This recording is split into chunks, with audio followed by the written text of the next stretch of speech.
to this. I was just going to say Josh is going to hit record so that those of you that are on the call, we do know that we have a number of really great speakers today, and I know everyone's very excited to hear them. If for some reason you have to leave the meeting early, we will be recording this so that you can catch up later on if you want to go back and rewatch any of the presentations or catch any pieces that you had to miss. So before we get started with that, I do want to also extend my thanks to our board members, our current board members and those who are rotating off, as well as all of our great volunteers for all their hard work helping out the archives this year in a virtual format. So thanks to all. All right, let's talk about some cemeteries, exploring cemetery archaeology and research. What I'm going to do is I'm going to introduce our speakers, the panelist speakers, and then I will allow them to go through their presentations individually and share their screens. And so bear with us as we switch from person to person. And then when we get to our keynote speaker with Dr. Ewan, I'll pause and introduce him and he will give his presentation. So Josh, if you want to advance it one more. Okay. These are our presentations today. And as I said earlier, if you have any questions, please put them in the chat and we'll try to monitor the chat and get to the questions at the end of all the presentations to allow time for all of our speakers to talk. I do want to say at the top here too, thanks very much to John Mintz, our state archaeologist. Our board had an idea for this program and John just said, we can do it. And he ran with it and helped us get all these great speakers. So thank you, John, for helping out on the organization of this meeting. So a little bit about each of our speakers. John Mintz is, as I said, our state archaeologist. He's worked with the Office of State Archaeology since 1998 and has more than 35 years experience investigating historic, prehistoric, and maritime archaeological sites throughout the Southeast and Mid-Atlantic regions. With him today from the Office of State Archaeology is Melissa Timo. She joined the Office of State Archaeology as its historic cemetery specialist in 2019, and I know she's been very busy since she joined the staff. She previously worked for a number of private sector organizations, including the Exploring Wara Foundation in Morganton. After Melissa, we'll be joined by Sarah Lowry and Maeve Herrick, and they're archaeologists with New South Associates. Both specialize in geophysical methods, including ground penetrating radar, magnetometry, and resistivity. Hopefully I said that right, probably not. And then we'll be joined by Vicki Young, who is a professional genealogist, and she's had that role since 2004, specializing in the Southern United States, lineage applications, and forensic research. She's appeared as an expert witness for the North Carolina Superior Courts and performed research for PBS television show Finding Your Roots. She also serves on our Friends Board as well as on the board of the North Carolina Genealogical Society. So welcome to all of you. We look forward to hearing from you. And Josh, if you want to stop sharing that screen, we will let John get started and we'll just go through our speakers. I'm going to mute myself. Good afternoon. This is John Mintz. Can you hear me and see me? Excellent. Thank you very much. Good afternoon. Before I begin my presentation, I'd like to thank the Friends of the Archives for this opportunity to share what the Office of State Archaeology does and how we do it, when we do it, and where we do it. I'd also like to thank Sarah Coombs, Adrian Burney, and Josh Hager, and all the staff of the archives, again, for this opportunity to share what we do. We work collaboratively. I will be speaking without PowerPoint slides today. I like to keep my office. So the Office of State Archaeology, we serve North Carolina citizens through programs that identify archaeological resources on land, beneath our waters, and what we call the near shore, where the land meets the water. The state has an over 12,000 year legacy of human occupation, and we protect that through various state and federal laws, which I'll be talking more about in just a few minutes. And we also furnish professional archaeological services to the government, agencies, museums, schools, and the general public. We have 6 offices scattered throughout North Carolina. We have the main office in Raleigh, North Carolina, which is actually in the basement of the archives building. We have our archaeological curation and research laboratory at the end of Lane Street in Raleigh. We have an office in Asheville, North Carolina. We have an underwater archaeologist at Curry Beach down by Fort Fisher. We have a laboratory at Greenville, East Carolina University's campus. And then we have a small office in downtown Raleigh where one of our specialists works out of. The Office of State Archaeology were created by the General Assembly in 1973 as part of the State Historic Preservation Office. And our mission is to protect, as I said earlier, the maritime and terrestrial archaeology of North Carolina, and use that to enhance the appreciation of cultural heritage, to strengthen the social, economic, cultural, and educational future of North Carolina. So what we do, we coordinate a statewide archaeological preservation program. We implement relative and state and federal cultural resource laws, which I'll talk about in just a few minutes. And we provide professional archaeological services to state and local government. And of course, we also provide public education and outreach.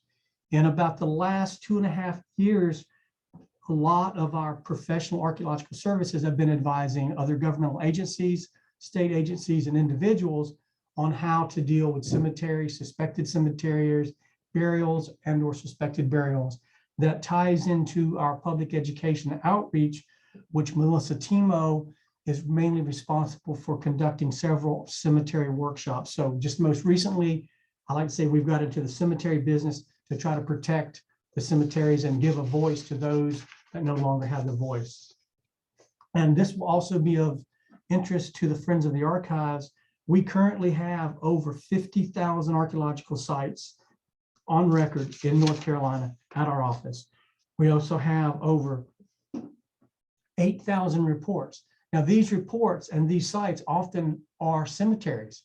So we have a great deal of information on cemeteries that have been recorded as archaeological sites. And oftentimes we have a great deal of information about these cemeteries that are listed in our reports, which are available through our office to peruse or to research. So oftentimes you can take a suspected area that one may think that has a cemetery located on it or near it, look through our reports, look through our archaeological site file data, and sometimes you can match those up to a one-to-one correlation. We also, as I said, have to, by virtue of our mission statement, enforce several federal laws and federal state laws. So I'll just give a couple of them that we mainly work with. And again, all of these laws add to what we call our cemetery site file and/or our cemetery database. And there could be the Section 106 of the National Historic Preservation Act or Section 110. Closer to home in North Carolina, the general statutes are General Statute 70, which is an Archaeological Resource Protection Act. Also our General Statute 121, which talks about abandoned shipwrecks. What we also do quite a bit of, and which has become more to the forefront as of late, is the National Historic Preservation Act of 1966.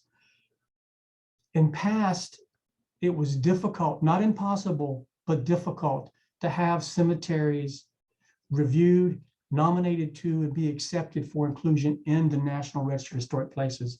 So as we've begun to work forward from about 2 years back in a holistic approach to make sure that we record these cemeteries, or these cemeteries are recorded with us, work with local groups on obtaining certified local government grants to do additional cemetery work, to get these and prepare National Register nominations so they can be voted on. And this will afford the cemetery quite a bit of protection as well. So another reason that we're in, if you will, the cemetery business is that we have to, if there is a federal undertaking involving federal money or federal permits, or occasionally a state undertaking, we review it. That means that undertaking or that paperwork comes into the office and we review it for the presence or absence of known archaeological resources. And in this case, we're talking about cemeteries as well, or suspected archaeological resources. Again, cemeteries as well. If we have records of where these cemeteries are, then we can flag that, so to speak. We can say that there's a cemetery located within this particular project, or we suspect that there's a cemetery in there. That way, that before that project can move forward, an investigation has to be undertaken to determine if in fact there's a cemetery there. So that affords it a level of protection that heretofore has not been given to the cemeteries as well. So I'm not going to get into a great amount of detail on these laws and all, but I just want to share what we do and how this is a benefit to the archives, to the genealogists out there, to other archaeologists, so that we can truly, in some respects, we act as a clearinghouse We have a great deal of information here. We gather that information for and hold in the public's trust, and we share that information where it's relative. So just a couple of things before I turn it over. So in the event of, and oftentimes this can be a confusing happenstance, if you will, in the event that human remains are suspected or encountered during a project, a construction project, a highway project, or just somebody walking a field, the first thing that must be done is law enforcement must be notified, who then will in turn notify the medical examiner. Once the medical examiner performs their research, or some cases actually looking at them, if they're not medico-legal, they become the responsibility of the Office of State Archaeology, and they fall under my jurisdiction. Our official policy when it comes to burials or cemeteries is that they should not knowingly be disturbed unless absolutely necessary, and only and unless it's reasonably necessary to perform governmental functions and duties by law. When it comes to disinterring cemeteries, they should be removed. We advocate strongly that they're removed carefully, with dignity and respect, and in consultation with appropriate lineal descendants and the descendant community in compliance with state legislation. So some of these presentations that will follow me, some of the folks will be talking about how that is done and when they do it and what the outcomes of that are. Like I said again early on, what we like to do at the Office of State Archaeology is give a voice back to those that may not have a voice. They had a voice at one time, their voice may be misplaced, it may have been lost, it may have been somewhat forgotten, but taking care of the cemeteries and those who rest in there, give them a voice and give them a level of protection. So I'm going to go over 3 of the big laws briefly that we work with and that we try to ensure that are followed. And one is the North Carolina General Statute 65, which many of you may know about. It's talking about cemeteries, known cemeteries. The follow-up to that is North Carolina General Statute 70, which is about unmarked cemeteries. And then finally, North Carolina General Statute 14, which is criminal law.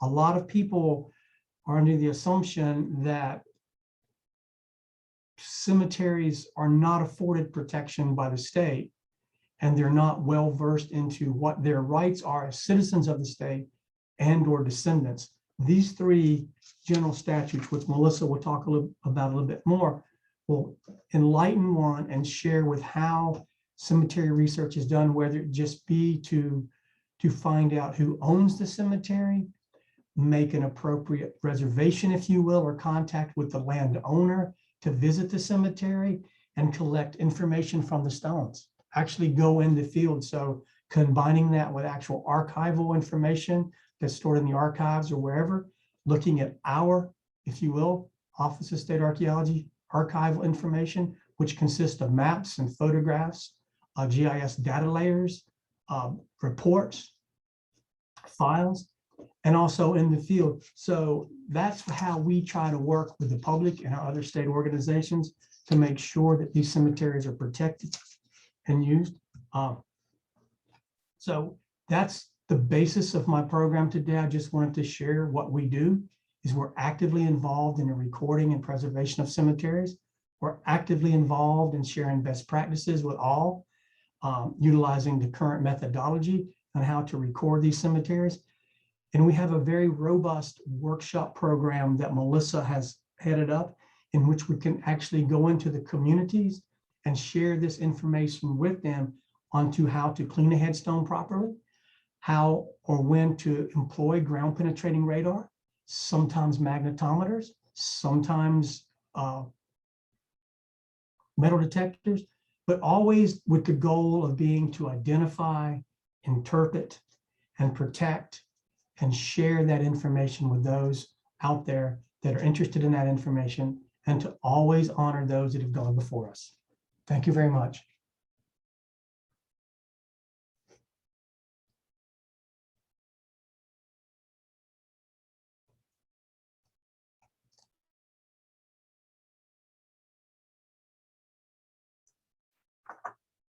All right, I believe I'm next. So I'll get started. Everyone hear me okay? Yes, okay. We can hear you. All right, great. Now I'm going to share my screen because I like having pictures.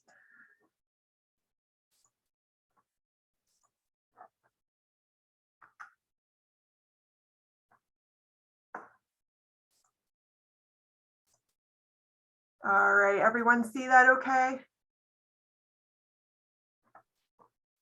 All right, so my name is Melissa Timo, I'm an archaeologist, but for OSA, I am historic cemetery specialist.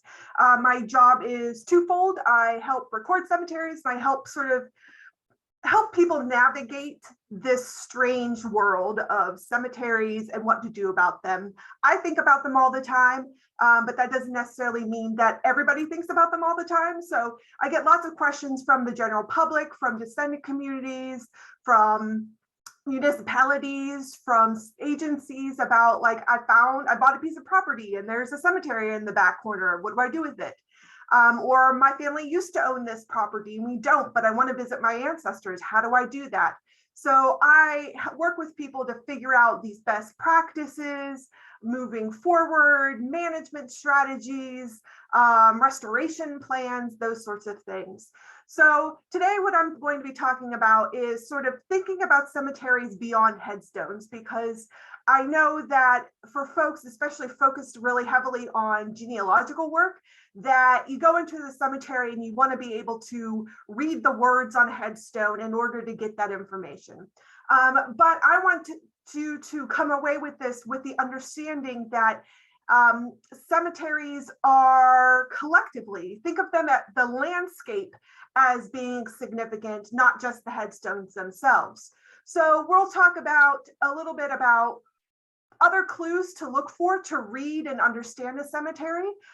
Look for how to record a cemetery. As friends of the archives, you know how valuable records are. Well, how do you turn a cemetery into a record that will be useful for people to visit in the future, especially if they become worn over time, impacted by storm damage, impacted by development. Having really good records of these places is really important. And then what happens once you create this record and submit it as a copy to the state for long-term keeping? So first, we have to think of all of these type of things that are not just headstones that are very significant to understanding a cemetery.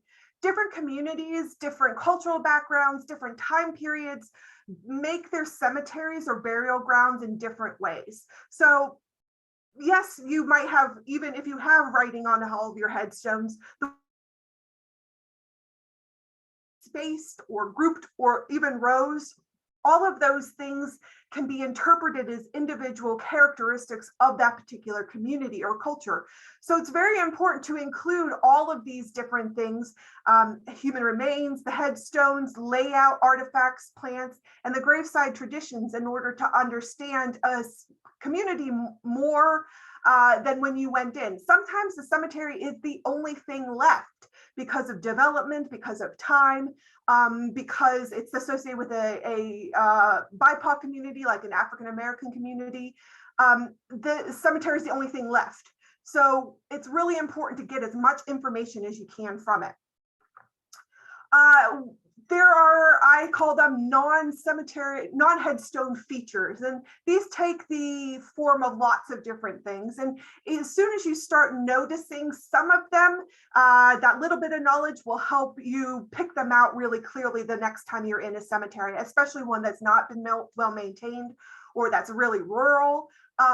These clues will start popping out to you. Things like fieldstone markers are really popular in lots of different North Carolina cemeteries, but especially with those associated with enslaved communities. Even things like cinder blocks, bricks, wood, shell, hubcaps, all of these different things may seem kind of non-traditional, but they are very characteristic to certain communities. There are also some very obvious ones, things like mounding up of burial plots, or in the western part of the state, there's this cool tradition of grave houses, which are kind of neat. I've never seen one before, but I'd love to find it. And then some colors, painting of ledgers of headstones in colors like blue can really tie to certain communities like the African American community. Other obvious ones are things like walls and mounds and depressions where the graves have sunk over time. Take note of these things. Mostly, for one thing, it's watch your step, because it can be quite perilous walking through some of these ones that are very overgrown with deep depressions, but also by looking at these depressions, matching them up with the other clues that you see around you, the headstones, the objects left behind that I'll talk about in a minute. These will start forming a picture of this community and their practices. Other things are headstones, or I'm sorry, artifacts near the headstones. And these things can really, like I said, really indicate a community. You might think of things like statuary or urns for flowers, but there's also some really cool traditions, like, for example, in the African American community, especially along coastal areas, there's this tradition of leaving objects, and sometimes they were to mark the grave, and sometimes they were part of a belief system that comes right out of West Africa. So you can see those artifacts littered across the surface look like trash, but because we know this was an enslaved community cemetery that became a freedman community cemetery, all of those things turn into a different, more meaningful object than just discarded trash. You also see in the middle picture a shell, and on the right, that sort of person-shaped headstone, wooden marker, comes straight from traditions from Western and Central Africa that sort of evolve over time, despite all the terrible things that happen to enslaved people that might obliterate other traditions.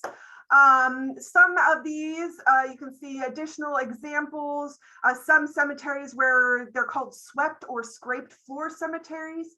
And this comes out of domestic traditions in Western Africa.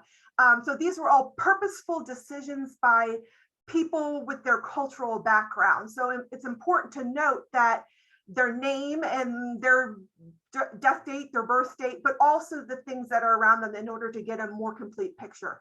And even though these are just objects, they are protected under North Carolina General Statute 14-148 and 149 because they were left in place as a marker. So you have to treat them exactly the same as a headstone. And some of these cool traditions evolve over time. They don't have the same, maybe their descendants don't have the same West African beliefs as their ancestors, but it becomes sort of how we always did things. So you can see there's a lot of water symbols in some West African religions. And some of them, the afterlife is tied to river bottoms. So putting shells on grave, putting vessels that hold water, you'll see those very commonly up and through the early 20th century. The grave that you see on the far right, that is a 21st century grave, and I know that family, and I know they're all Christians. Some of them are Baptist ministers, but they still have this sort of blue, reflective, shiny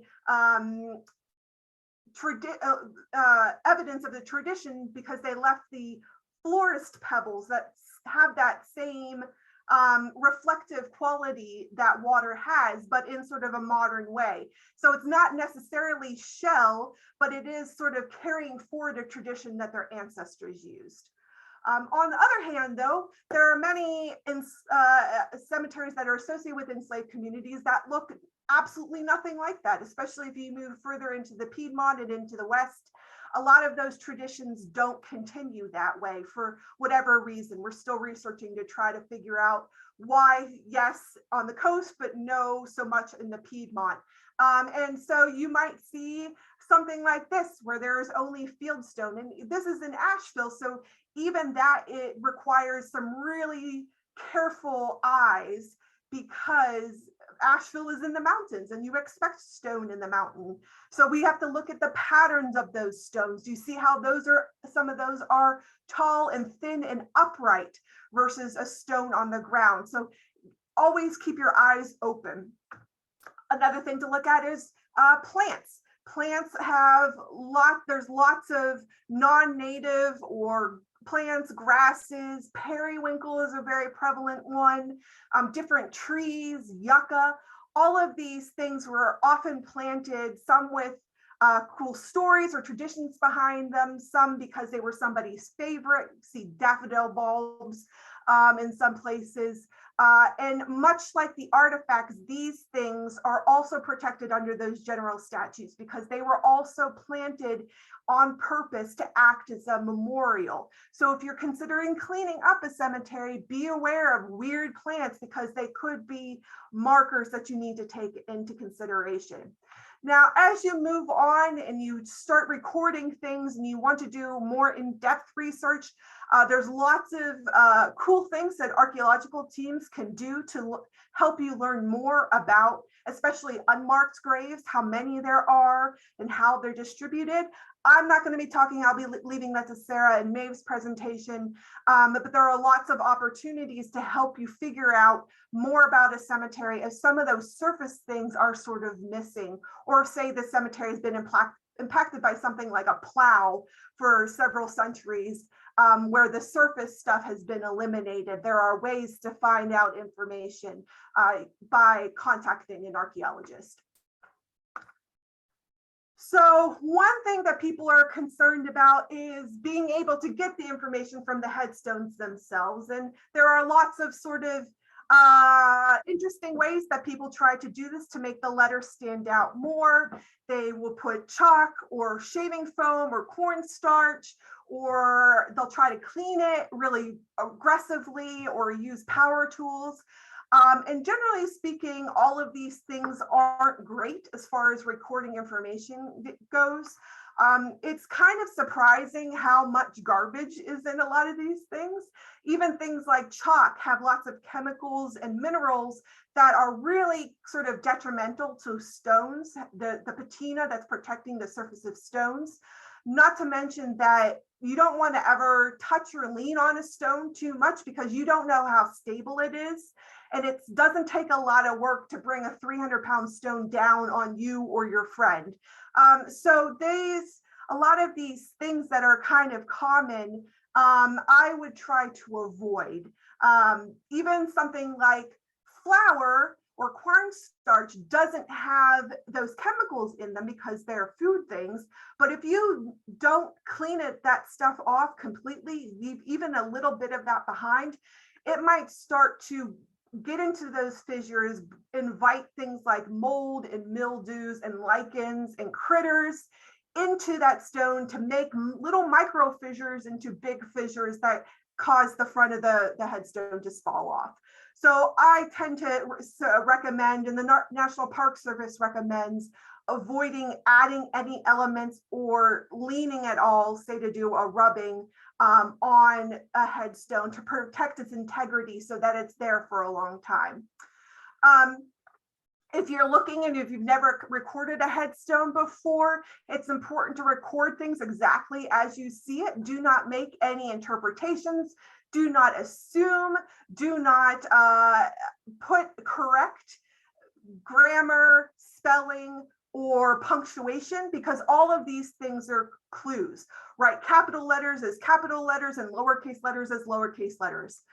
So for example, for this grave, we tend to use some sort of indication like a slash to show that there is a new line that happens.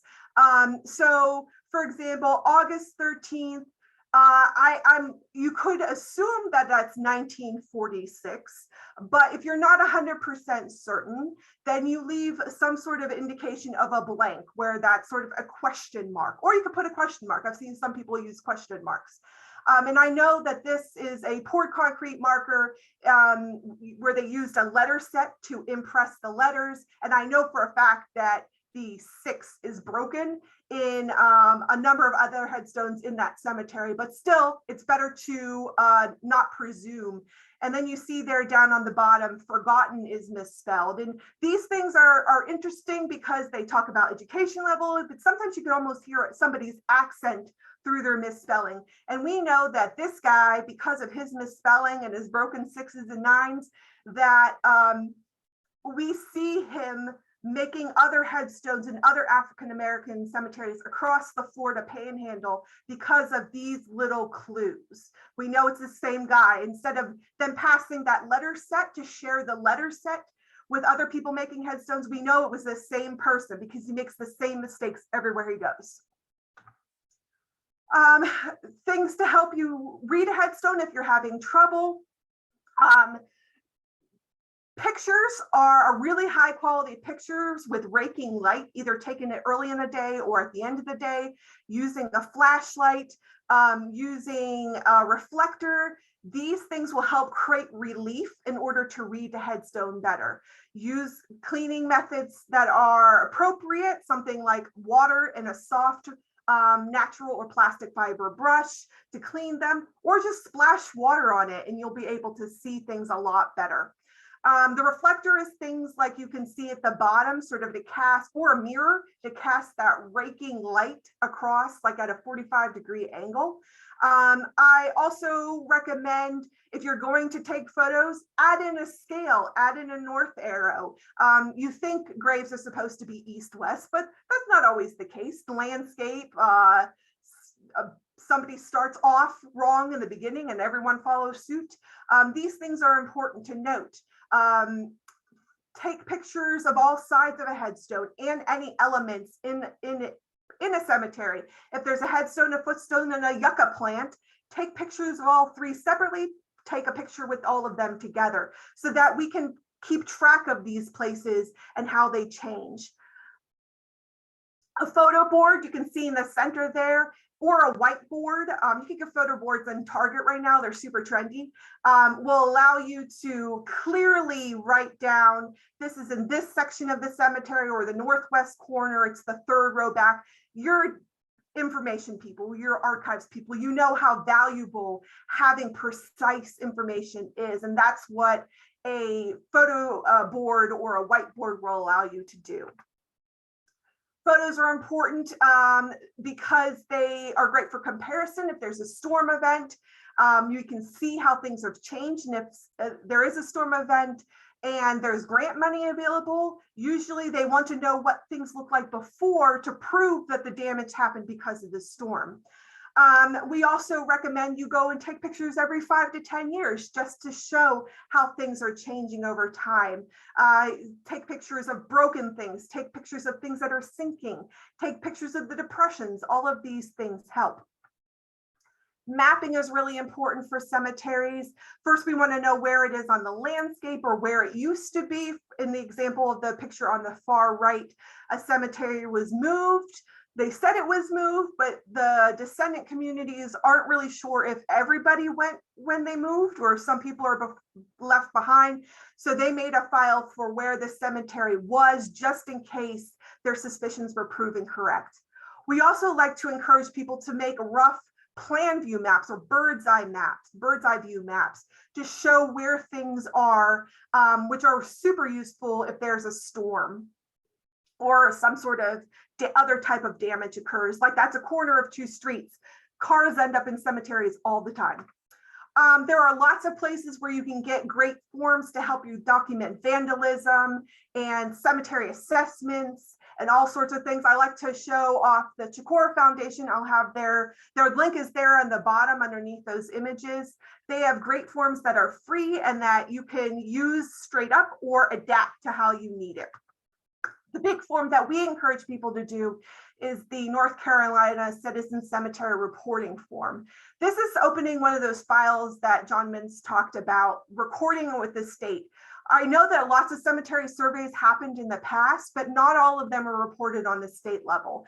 This becomes problematic because you're losing out on a valuable set of eyes watching out for these places by not reporting them to the state. So if there are big projects that are happening that are completely off your radar, like a big DOT project or a pipeline, we will know about that ahead of time because they have to go through permitting processes. So if we don't know the cemetery is there, we can't say you need to rework this, you need to bring in archaeologists, you need to reach out to the descendant community because we can't report what we don't know is there. So we recreated our cemetery form to be more citizen friendly, where it's really easy to put in information about where the cemetery is and who is using it. And so this is useful, this site file is useful for not just for these big projects, but it's also good as sort of like a backup drive for any of the cemetery work that you've been doing to make sure that there's a copy, because we have our standard form, but we also invite any other information that's created. It's also great for developing a management plan because you can't create a management plan about something that you don't know what it's fully about. These forms, once recorded with us, we assign them a number and we will give you the number so that you have that for the record. So anytime you want to submit new information or updates to old information, you just say it's for 31 ER 47, and we know exactly which cemetery to slide that in with. These forms, these files, because we want to protect these places, especially cemeteries, because they do contain human remains, are not currently publicly available. We're working on a version of that, but right now nothing is publicly available because we want to make sure that these places are messed around in. But if you have information, you would like information, you can reach out to me. Please have a rough location, if not a specific location available, because currently the way our database is set up is we go by location rather than by cemetery name, because lots of cemeteries have lots of names. And some of them, I had last week, someone reach out to me about the Johnson family cemetery. And there are the county she was looking in, she's like, it's in this county. Well, in that county, there were 4 other Johnson family cemeteries, none of which were associated with the family or the cemetery she was looking for. So have a rough idea, even if it's like it's behind the McDonald's or it's half a mile east of the intersection of this road and this road, or it's behind this house. Because I know a lot of cemeteries, especially rural ones, don't have particular mailing addresses, and that's okay. This form is fairly simple, standard information, ask you where it is, what type of people were using it, what's left in there, your rough guesses. You don't have to fill in all of the blanks, just as much information as you can put in, and the other blanks can get filled in later. We also have a template for cemetery marker recording. If you have your own recording forms or recording strategies, feel free to include it. We don't need to reinvent the wheel, but definitely use this if you have if you don't have anything. We also include this little handy checklist for things that we require, the completed form, coordinates so we can put a precise flag on the map. A map of where it is. It could be a Google map with a red circle around it. That works too. Things we encourage are the plan view map, sort of that bird's eye view map, the marker description form, any photographs, and then anything else you want to include. Most cemeteries don't have books written about them. So I say this is your chance to tell all that you want to tell about this cemetery, who's buried in there, how the landscape changed over time. All of that is welcome. And then moving forward, just super briefly, in order to keep these things preserved over time, there's a lot of recording is the first big step. A lot of these other things to stabilize and ensure that they last a long time are a mix between things you want to deal with and things you want to raise money to have somebody professional deal with them, because it's really easy to mess things up. All of these, the spalling, delamination, and sugaring, all of those things are not, the iron jacking are all things that you want to hire a professional for. Stones are very, very heavy, and especially the ones on the top are a sedimentary rock like slate. And it's really easy to cause those sort of to spread apart like a deck of cards. Some of the staining, I don't know if you can predict or guess what the one in the top middle is. A lot of the staining things I can help you do because they're within the abilities of someone who is not a professional to do. There's a lot of great simple ways to clean it effectively and safely. And the middle one, this one here in the middle top, those are bird staining. Other things that you can help to avoid, things like the landscaping equipment, all of these things, damage, vandalism, theft, are all things that working actively in a cemetery can help teach people to avoid, to treat these things like the special places that they are. This is what happens when you don't take care of a cemetery or you try to take care of headstone repairs on your own, and it's all bad. Using epoxies and the wrong cements will actually encourage degradation amongst the stone. So if you're going to do any repairs, I recommend hiring someone to do that. I have a list of professionals that you can use. Just email me and I can send that to you, of people who I know are good and follow National Park Service standards. I still want to know, the guy in the bottom left, what they were thinking that those wires would accomplish. Boggles my mind. So some quick resources. There is our website, the cemetery program. There is a list of those laws, and some of our best practices handouts and other things will be coming to that website soon. The National Center for Preservation Technology and Training is a great place to find lots of interesting bulletins and workshops about taking care of cemeteries or particular cemetery problems. Great Association for Gravestone Studies is a fun group that you can join, of people who just love headstones and graveyards. The Chikor Foundation is where you can find those forms to use, and the National Register of Historic Places, Bulletin 41, those are the guidelines for getting a cemetery onto the National Register. It's a very tricky process, but I'm happy to chat with people who are interested in figuring out how to approach this. Again, I would recommend hiring a professional to help you with that. We also have our own materials that are available either now or soon, or I can send to you in an email. We're currently updating the cemetery website, so there will soon be a lot more of this stuff readily available for you to access. And there is my contact information. You can also follow us on Facebook. We have an Instagram account, and there is our website. Reach out to me if you have any questions, and I will be happy to help if you if I don't answer them today or you're too shy to ask. This is what my job is, so I'm happy to help. And that is all I got. Thanks, Melissa. See, our next speaker's coming on. Hey, let me share my screen here. I also want to say that we send people to Melissa all the time. I feel like I'm a broken record asking people to contact Melissa, talk to Melissa before they contact us, or ask Melissa what she recommends. So my name is Sarah Lowry, and I'm going to be presenting on cemetery delineation and identification. You don't always see what you get what you see, best practices in cemetery identification, with my colleague Maeve Herrick. Both of us do geophysical archaeology with New South Associates, so we're a private consulting firm, and we work in a lot of cemeteries. This presentation is going to I'm going to hit on geophysical archaeology and sort of discuss geophysical archaeology. And I'm also going to basically walk you all through what I do when someone calls me up and says, I think we might have found a cemetery. What can we do so my project can avoid the cemetery? So the first thing I'm going to say, I'm just going to give a brief overview of who New South Associates is. Then I'm going to discuss why we identify and delineate cemeteries. And then I'm going to go through some techniques for cemetery delineation.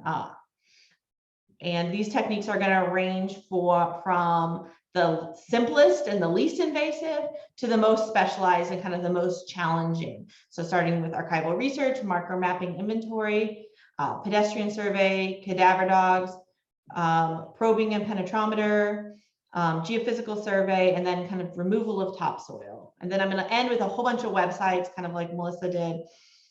I will say that I don't have very many good examples for cadaver dogs, but I have a lot of really good examples for all the other methods. New South Associates is a woman-owned small business providing cultural resource management services.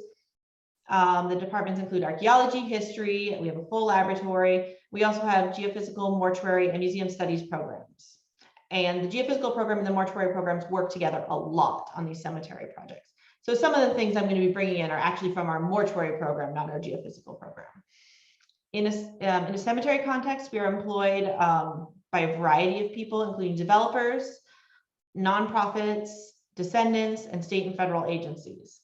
Because as John talked about at the beginning of this program, cemeteries are protected whether or not they are part of the 106 process. So a lot of times we end up getting called by developers who might not be subject to those federal laws, but they need to avoid the cemetery to avoid violating state law. So why are we identifying cemeteries? There's ground disturbance in or near the cemetery that's planned.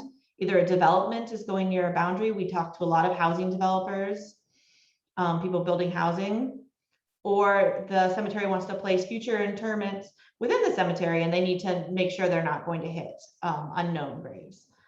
We also work with descendant communities and people who are kind of more research focused, because as Melissa talked about, sometimes the only record of a lot of these people is the cemetery itself. So in order to memorialize and sort of recognize those people who are buried in there who may have no other memorial, people want to identify where their graves are.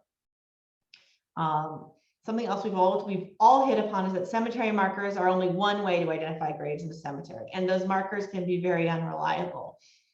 Markers are moved. Markers, I've heard stories of groundskeepers moving markers into a row so it made it easier for them to mow. I've heard stories of, Maeve worked in a cemetery in South Carolina where the Boy Scouts put up a bunch of stones where they thought the cemetery should be that actually were just local stone that they put up up and down in the ground just to sort of mark the cemetery. And there's all sorts of stories like that. So we know that the markers on the ground are sort of an unreliable, they're a good step, but they're kind of an unreliable indicator.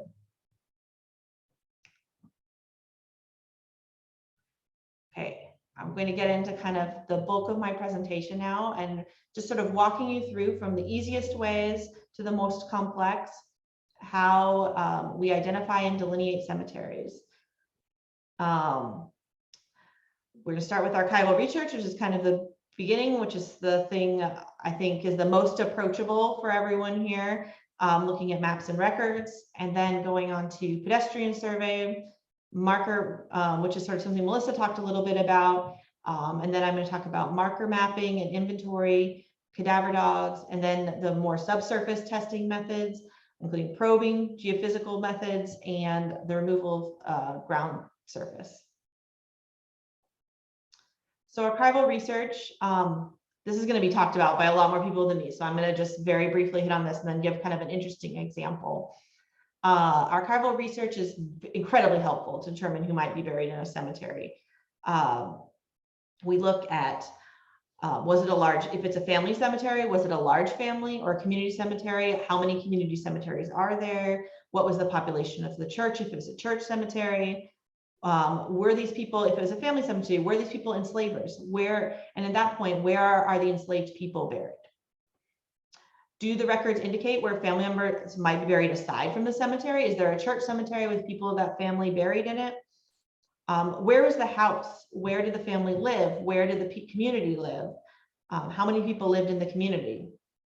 And then, are the cemeteries marked on maps? I mean, that might sound silly, but a lot of times if you go back in the historic topo maps, they have a lot of cemeteries marked on them, especially if they were near roads.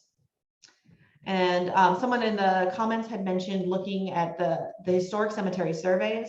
The WPA did a number of cemetery surveys by county, and then there's even more recent cemetery surveys by county. And some of those cemeteries might not be recorded at the OSA, or we might not have a mapped location, but if you can cross-reference names, you can find them and then see other people that are noted to be buried in the cemetery that you don't have markers for. And then also, can you see the cemetery in aerial imagery or LiDAR imagery?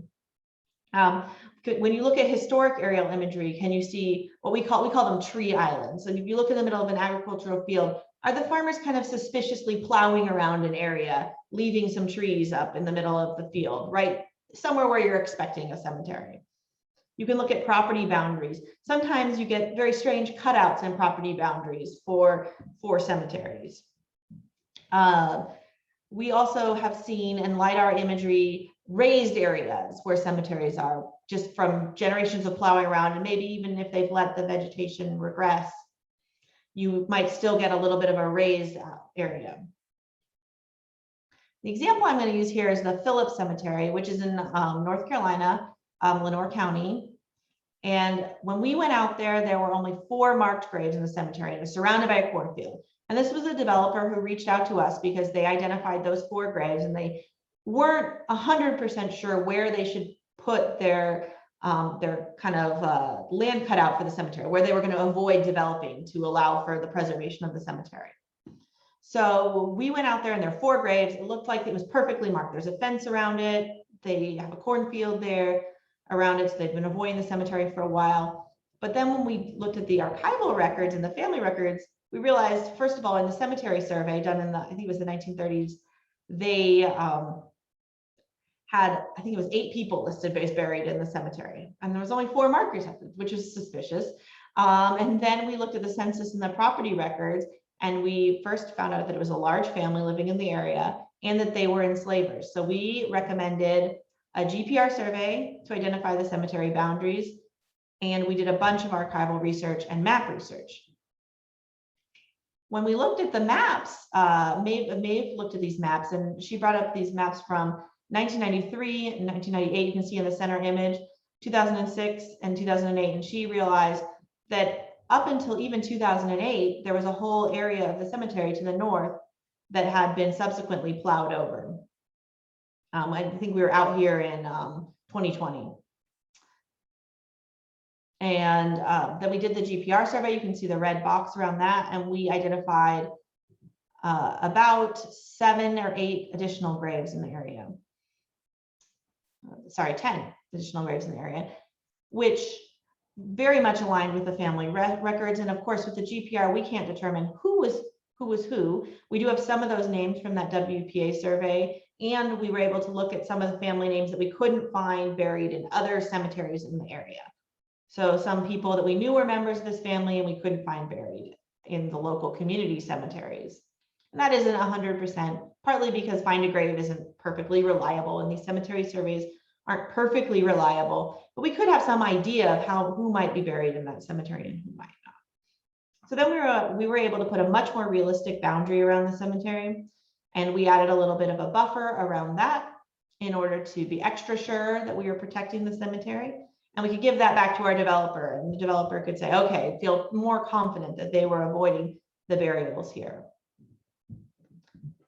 And the second method here is the pedestrian survey, and this is just walking a cemetery.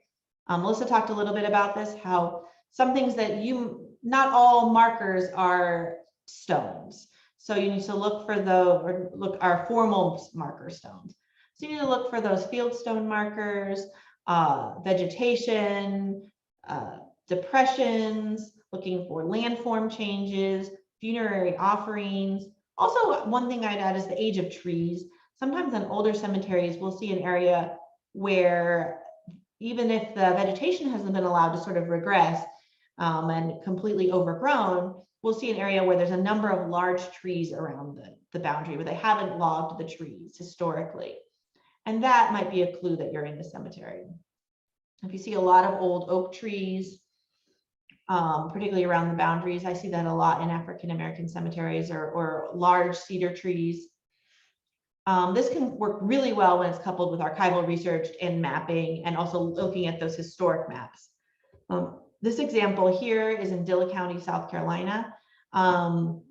We just called it the Unknown Enslaved Person Cemetery. We have no idea who is buried there, but you can see where you see that black and white checked rod, and also each of those flags is a depression. And there's just a couple rows of depressions in here. And we identified those through pedestrian survey. The next thing I'm going to talk about is marker mapping and inventory. So an experienced archaeologist can often identify the boundaries during just kind of a systematic marker map. And I would say this is a little different than kind of your sketch plan map, what I'm referring to here. Usually to make these systematic maps, we use professional grade kind of mapping equipment, but you could even do something similar with just a handheld GPS. It's particularly accurate. And you notice that all these methods kind of build on each other. Usually we aren't just going out to do one thing or another. We're coupling it with archival research. Maybe we're also doing GPR. But once you build that kind of detailed inventory, you can use that again to go back to the archival research. I have examples of cemeteries I've worked on where we couldn't find anything about them. So I went out to the cemetery, used some of the methods Melissa talked about with lighting and water to read some names on the graves. And then I could give those back to the historian. And then we were able to sort of use that to track the family and figure out who might be buried there when the cemetery was used. The example I'm going to give here is sort of a special cemetery that I found in Granville County. Well, the developer technically found it first. The developer hired a surveyor to do a boundary survey for their development. And the surveyor identified one small cemetery here. And you can see it circled in red on this map. And in that cemetery, that's pretty small. And the developer flagged it or the surveyor flagged it when I went out there. There are about 4 graves. So I think everyone thought that when the archaeologists were going to go out and delineate the cemetery, we were going to find a small family cemetery similar to the one I showed you in Lenore County. And we all expected, but the developer really wanted to make sure once again that they weren't going to be disturbing any graves with their development. So they called us in, we went out there, and it's really hard to photograph, but we found over 80 possible graves just from the ground, just from the ground expression, just from depressions, just field stones. There weren't any plantings in the cemetery because I think it had been logged historically based on the trees' age, but there was still a remarkably good preservation. And what we did is we went out with our mortuary archaeologist and a mapping specialist, and we mapped all of those depressions and all of those markers and created an inventory of each of them. Now, the cemetery didn't actually have a single formal marker, so we didn't have any names. We did find one funeral home marker, but there was sort of one of those aluminum temporary markers. We call them sometimes funeral home markers because usually the funeral home puts them out. We found one of those, and it didn't have a name in it. So we were able to we wrote a proposal for our client. We did some archival research as well. And we ended up making a map of the cemetery to identify the boundaries. It wasn't a great candidate for geophysical archaeology because of the vegetation on the ground. I will note that this cemetery still remains a little bit of a mystery. It's in Granville County, and it doesn't have any markers. And our hypothesis right now is that it's an enslaved person cemetery, but we couldn't figure out what plantation the people buried there might have belonged. We have some candidates, but because there were no names in the cemetery, we don't have any, and there weren't any records. Maps from the period weren't helpful. We weren't able to identify who might be buried there, or even sort of where they might have lived and when they were living. I think what that just goes to support even more how important it is to record and protect these places, because these people, this is the only record left of them. It's not on a major road. It's not a visited location. In fact, the landowner didn't even know it was there.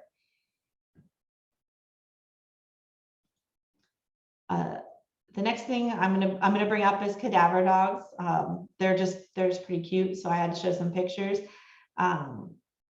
Cadaver dog surveys are usually done by nonprofit organizations. They have highly trained dogs and volunteers. They work a lot with search and rescue and police departments, but we also do work with them in my company to identify unmarked graves. It can be helpful to have archaeologists or sort of professionals on the sidelines to manage the survey and do the mapping of cadaver dogs, what we call them hits. And cadaver dogs aren't 100% reliable. They do have false positives and sometimes can't find graves, but they can be helpful, especially when you're in a situation where you're running out of other options to identify a cemetery. We use them a lot in highly overgrown areas or areas with very uneven ground, where you can't get a geophysical instrument in the ground and you can't really get a probe survey in there. And the cadaver dogs are a good, helpful line of evidence to use. Probing and penetrometer. Some people may have seen these before. We use either tile probes or a penetrometer, and the penetrometer measures the density of the ground. And when we're doing a probe or penetrometer survey, we do a systematic survey to identify graves with less compaction. So the important thing about probing surveys is that they're done systematically. We do work in a grid, we map all the hits, and then we're looking for things that are in the size and the shape of graves. We do probing surveys a lot in cemeteries, once again, where you can't get geophysical instruments in the ground because of the density of vegetation, or the ground, or otherwise it's be a challenging situation for geophysics, or if we just need to do a boundary estimate, get the outside of a cemetery. It doesn't really work well in agricultural fields or in the compacted Piedmont clay, because at that point there's less density changes. It can be a really good companion to geophysics, though. We often work together where one of us where the geophysical archaeologists work in the open area and they do probing in the woods to sort of build multiple lines of evidence there again. Okay, so geophysics is really maybe in my wheelhouse, although most of the other work done in this presentation was done by us as well. So we work in kind of the general cemetery context, but geophysics is really our true focus. So there are 5 geophysical methods commonly employed in cemeteries. Ground penetrating radar, it's probably the one that most people have heard about. Electromagnetic conductivity, resistivity, magnetic radiometer, and I'm going to throw in metal detecting in there too. Now, we don't recommend digging in cemeteries if you're metal detecting, but I do think that you can use metal detecting to identify nail clouds and the extent of metal debris to help get the edges of cemeteries. GPR is probably the most common, and I would say typically the most effective in a historic cemetery context. So when we're talking about cemeteries from the past 200 to 300 years, maybe. It's important to choose the right method for the job. So I'll just throw that out there. Sometimes the best thing to do is multiple methods, and sometimes it might be GPR, and sometimes it might be something else. So it's important to consider what the best method is for your job. And I would also add that here, I do think geophysics is something that's a challenge to do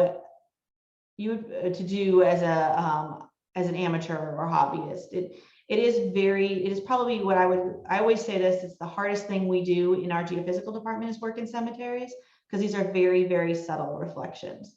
Graves are very subtle features. They're not open for very long and they tend to degrade quickly, especially historic graves. If we're talking about pine boxes or maybe not even a coffin or casket at all.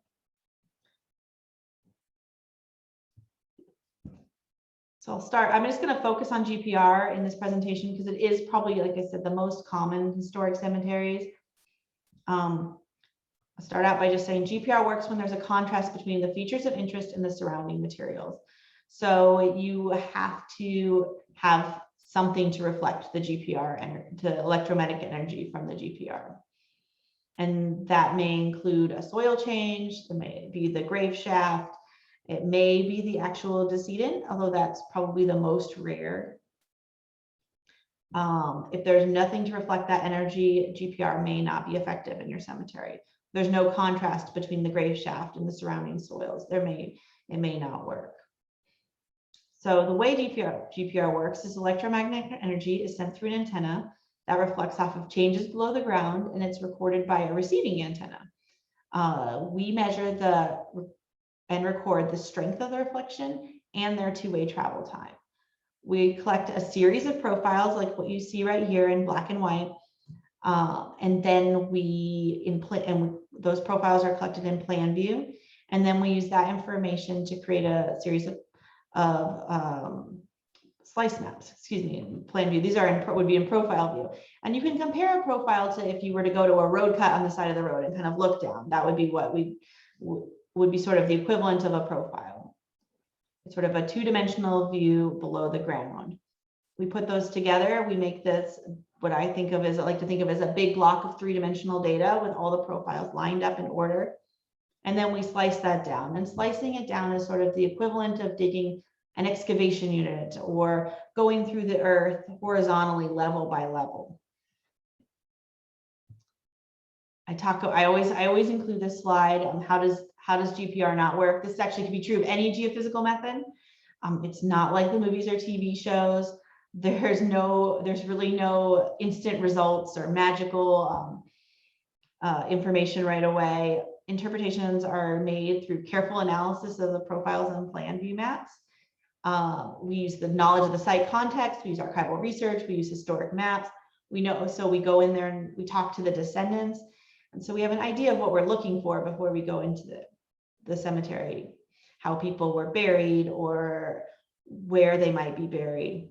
We never will see an image of bones like this. This looks like in the bottom picture here. That is actually the equipment we use, or a version of the equipment we use, but the bones do not look like that. That looks like an X-ray to me. It would be physically impossible for GPR data to look like that.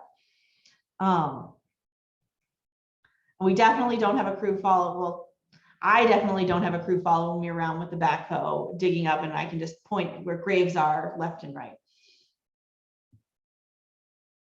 The example I'm going to talk about here is City Cemetery, which is in Raleigh, North Carolina. This is a public cemetery that was established in 1798 by the North Carolina General Assembly. Those of you who work in Raleigh probably know where this is and go here all the time. The original cemetery was divided into 4 sections, 2 for residents of Raleigh and 1 for strangers and 1 for African Americans. In the period when the cemetery was established, that was primarily enslaved people. Our work was in the African American section, which was used through the 19th century for interment of enslaved Africans and African Americans, as well as African American servants post-emancipation. This section is relatively devoid of markers, although it is considered full. It's roughly 1.4 acres of land and has only 69 markers, marking an estimated 61 to 63 individuals. Markers may have been moved or shifted, and there was a lot of oral history that suggested none of these markers were in their original location. Also, in addition to that, the carriage roads to the north and the west sort of had suspicious depressions, grave-shaped depressions in them. And you can sort of see them in this picture on the bottom left here, where there's these dirt piles with sort of dirt concentrations where water has been pushing silt into these depressions. And this is running east-west, this road. It is unknown if the cemetery is truly contained within those perceived boundaries of the roads to the north and the west. I wanted to show you a GPR slice map, which are those slice maps we take those profiles to make those slice maps that I showed you in the example of how GPR works. This one is particularly interesting because you see these concentrations of the green and red. Those are actually what we call a high amplitude reflection. So a strong reflection of from below the ground. And you can actually start to see individual graves in here. This is 1.4 acres. So you have to get this sort of realize the scale that a lot of these red dots are actually human burials. And this is up here is 0 to 30 centimeters and then going deep down in the ground. And there's many more slices than this. And I just am showing you a selection to give you an idea of what it looked like.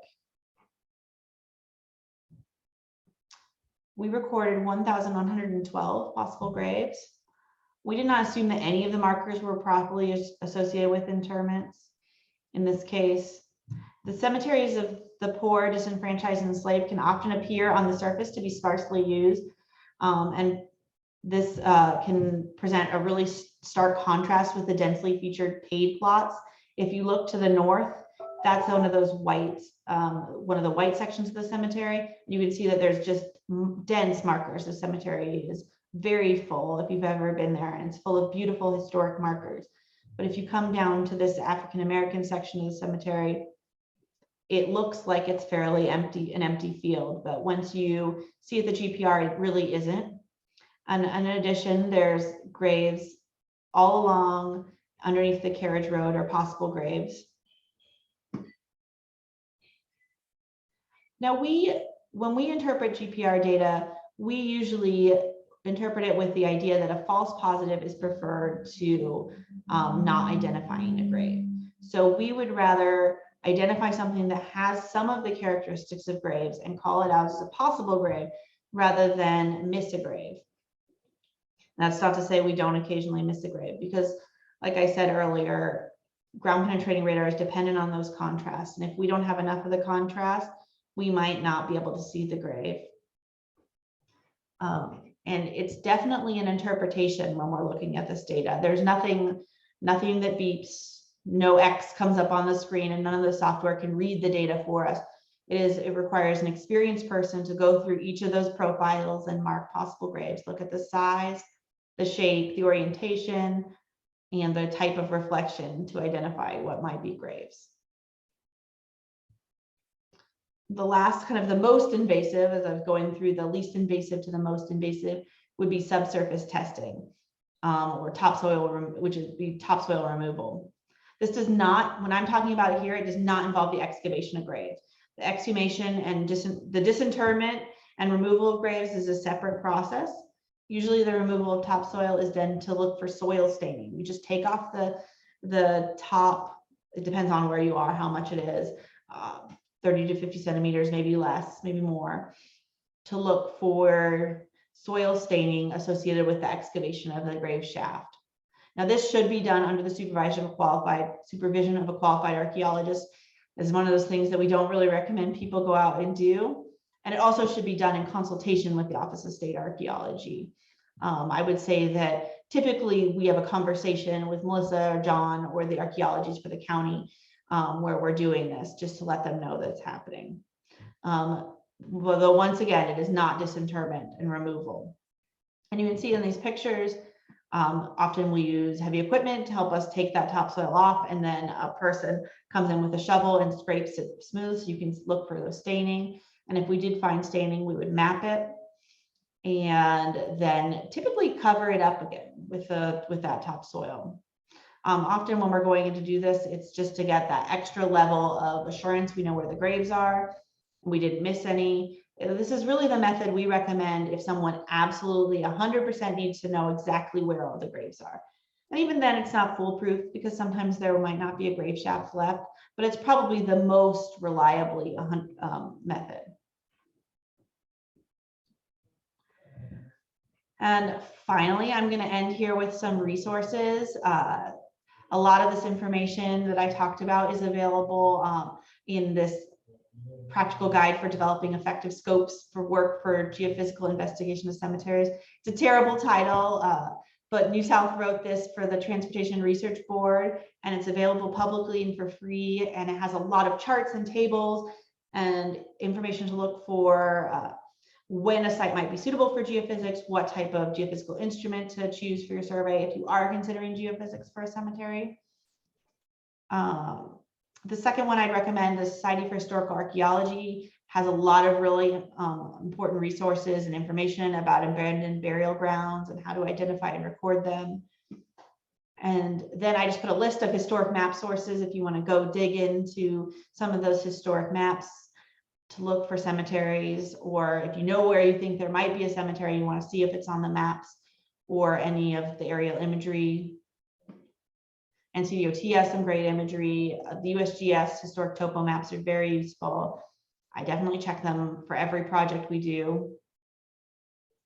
And then lastly, I mean, Melissa and John also talked about this, but I have to say, North Carolina Office of State Archaeology, they're a great resource. Their website is a great resource, and fill out the cemetery forms. It's very helpful even for professionals like me. When we get hired by a consultant and we go in and we can see where cemeteries are beforehand, it makes it that much easier for us to help people and consult with them on the best way to avoid cemeteries, which is definitely everyone's first choice, is avoiding a cemetery.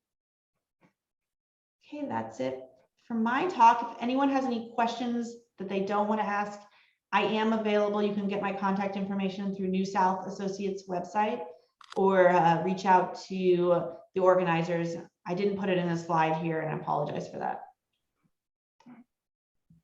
Thanks, Sarah. I'm gonna jump to Vicki here in a minute.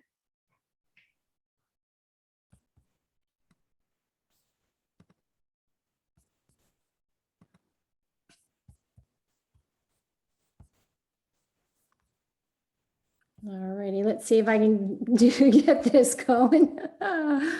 Let's see.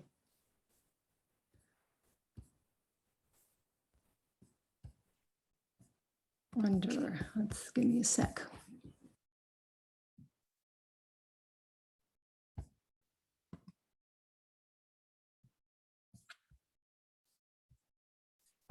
Well, I forget how to do what I wanted to do, but bring one more time.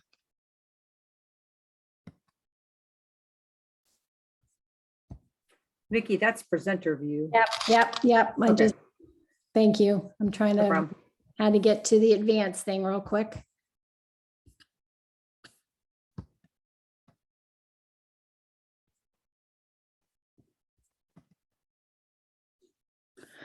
Nope. So we'll just kind of wing it here. Let's see here.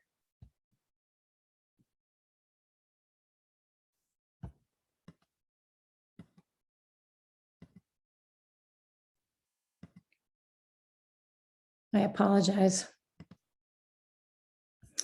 All righty, so I'm going to try to speak a little quickly, go through my presentation and speak quickly, just because I know we're maybe running a little behind and we want to get to the keynote speaker and to hear what Professor Ewan has to share today. So I'm really here just to talk briefly about a couple of resources that family historians and genealogists use and why. So as it's been said previously, cemetery records often are the only physical evidence we have to present vital facts of people that we're researching. They also can provide family relationships, clues to occupations, religious affiliations, and can suggest locations for additional research efforts. So here is what I consider to be like the gold standard of tombstones. Excuse me. So, you know, both the markers are it's one marker, but on double sides. We see the entire marker in the center. We have full names that are very readable. The gentleman on the left was born in Binghamton, New York. We have precise dates. We have a death location with a precise date. And on the very back side, we have his wife. It provides us with a maiden name. She was born in McMinn County, Tennessee. And again, there's a death date. So we have locations, we have names, we have maiden names, we have relationships, and we have 3 locations to do research. So again, I wish that every project I worked with had this type of a result when trying to document somebody. So again, I mentioned just tombstones and symbols. Those are things that we look at when we look for to document our relatives and the people we're researching. They offer clues again to not just religion, but also to occupations. Traditional resources historically were published books, and so many, in the digital era, many people are getting away from these types of resources, but they still exist and they're still helpful to use.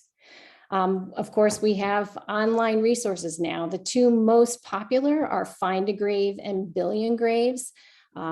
They also have phone applications. So if you are somebody who wants to help populate these databases by helping to make publicly available the locations of these cemeteries and markers to share with other researchers, I find that Billion Graves is their application is way easier to use. The GPS is way better. Find a Grave is free. Billion Graves comes with a very small price tag to participate and use. I think it's under $25 a year. However, Find a Grave has 190 million memorials, as they call it. Billion Graves has under 20 million, so a huge difference. But keep in mind that Billion Graves only accepts contributions that include a digital image of the actual tombstone and a GPS location. So that's something that's really important, I think. So, we look at tombstones, and obviously this particular marker was erected not contemporaneous to the events, right? It's not, this is a more modern marker. And I was doing research on a particular individual for a woman who wants to join a lineage society and found this marker for her ancestor. And it provides a death date that's a little more precise. It says that the cemetery and this marker resides in Gary Williamson Cemetery in Wilson County, North Carolina. And there's a little bio with a Y. And when you click the URL on the bottom, it takes you to the right that basically this individual who hosts this memorial provides information as to who the wife's maiden name was and her children. So I did a little more research, and there was no record found for this individual. I found him enumerated in Nash County, from which Wilson was later formed in 1800, 1810, 1840. I found him in 1850. His age matched the tombstone, but he clearly didn't die in 1836. Although on the very same page, just a couple households away, was Gary Williamson, his presumed son, with whom he was supposed to be buried with, where that marker is. And this particular man wrote a will in 1852, naming those individuals in the 1850 census, his wife Keziah and Rhodey. So I'm wondering, okay, what's up with this marker? This information's not right. Well, I found another Thomas Williamson, also on Find a Grave. And this particular memorialist states that the cemetery is in Greene County, Tennessee. So I'm looking, and I found a marriage record in Greene County, Tennessee for Keziah Broyles to a Thomas Williamson. They were documented, or his household, on the 1830 census, and he died testate, naming his wife Keziah. So again, there's a bio there, and you click the link on the bottom, and there's another tombstone image provided. And the poster, this individual, Randy Williamson, we have to assume it's his ancestors. He kind of gives a greater description about this particular marker. It looks pretty authentic to me. And you can see where I've circled where that bronze marker was erected, obviously by individuals way after the death of these people. But if I still was not convinced that this particular marker was in Greene County, Tennessee, and not Wilson County, North Carolina, I could email this individual to get a little more verification.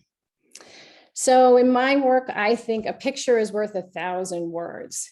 I can state pretty clearly that today, most lineage societies won't accept a tombstone transcription or even a cemetery survey If it's WPAs, they will put a little greater weight on, but they want to see a physical photo, an image of a tombstone to verify that the information you're purporting to be vital facts is as accurate as possible. So I was doing work for another client, trying to find this particular marker, which was noted on several DAR applications in the 1960s and 70s, and was told that it was in Belhaven, North Carolina. And I went to Belhaven, to the particular cemetery that it was stated to be in, and it was not there. It took me quite some time to actually find this marker. It's actually on private land, very close to Pitt County. And although this particular photograph doesn't show very clearly the lettering on the stone, I was able to verify it with different angles. And so when I transcribe the information on the right, it is a true rendering of transcription of what's on the stone itself. I did research on the son because it said on the stone that the memorial was erected by his only son who was living at that time, and he died in 1854. So although some of the dates on the marker are old, I would assume, that this guy knew where his father, when his father died. He erected a memorial right next to this particular marker for his mother who died in 1818. So again, a picture's worth 1,000 words, but I don't know how much credence I would put for this one. So we look at markers again for, symbolisms. This obviously gives us a clue that this individual was in some kind of a fraternal or professional organization. Although on Find a Grave, they provided a middle name of Rutherford. It wasn't on the marker. So a newspaper article that I found confirmed that this gentleman's middle name, the R, did stand for Rutherford. And it also provided information that he was part of the Masonic Order and Brotherhood of Locomotive Engineers. Again, another resource for us to consult to maybe find some more information about this gentleman's life events. There's cenotaphs, and a cenotaph is a memorial that's placed for an individual when their remains are likely not there or aren't there. So I do a lot of World War II repatriation work for the Army, and this particular soldier went missing in the Philippines during World War II. There is a cenotaph memorial for him in St. Louis, but his remains are not there. And so he actually has two memorials, neither of which his remains are actually resting with, but because there were so many World War II soldiers lost in the Philippines, the Cabanatuan Memorial has many, many soldiers listed. But when we look again at where cemeteries or tombstones reside, we just have to question, are they actually in that particular cemetery? Of course, the Vietnam Veterans Memorial is another example of this type of a memorial. This, in a sense, you could call a cenotaph. It's obviously a more contemporary tombstone. It was not erected in 1824 when the first individual was interred. But what happened was this particular cemetery was tombstone was one of 2,300 graves that were buried when Lake Murray was created. And so other records allow us, at the time, they took a cemetery survey, and people who were from that area provided information about what was on the tombstones at the time of this construction. I think there are actually towns and bridges. This is one of the largest, one of the largest projects that was done in terms of creating man-made lakes. So here's just another example where the tombstone's not legible. And there was some transcription information provided with an year and a month and a day in terms of ages, and it tells us where the marker is in which cemetery. But as researchers, we want to kind of find corroborating evidence for these facts. So one place that I like to use is the North Carolina Cemetery inscription card as a resource. It's available on Ancestry, and if you go under the search function and just put in cemetery in North Carolina, it'll pop up. It's also available through the familysearch.org site, which is an entity of the Church of Latter-day Saints. So these cemetery inscription cards, as well as cemetery surveys, were pretty much created in the 1930s, 35, 36. And I put in the third sentence that depending upon which report is consulted, it can be estimated that the final totals of the tombstone project were under 8,000 cemeteries and over 268,000 tombstones. So when you're using online resources like Find a Grave or Billion Graves, sometimes, they're not going to have the particular marker, obviously, that you're looking for. So looking at a cemetery survey or these inscription cards are just a great resource to consider when you can't find what you're looking for. So for that illegible stone, I found a card for this particular marker, and we had corroborating information from 2 independent sources. So I feel pretty confident that this person did die on that particular date, and we can interpret when his date of birth was from what was on the marker. Here's just one other one. So in Find a Grave, they provided a full name with a middle name, Braddock. It gives us information on the cemetery. It says that there's almost 2,200 individual cemetery tombstones in that cemetery, but only 23% are photographed. So again, I want to look at that cemetery at that particular marker. I could contact the administrative support supervisor because the person who posted this memorial and discussed the cemetery provided a contact number, but it's Sunday night. I want my answer now. So I went ahead and looked at that same reference, that card catalog, and found that they didn't provide a middle name. They had B, but what also was on this card that wasn't on the Find a Grave transcribed database was that he was a worthy father as well as a devoted husband. They did provide the information that was on the epitaph that he was a loyal and progressive leader of his race, which gives us a clue perhaps that he was African American, but they left off what I consider to be important information.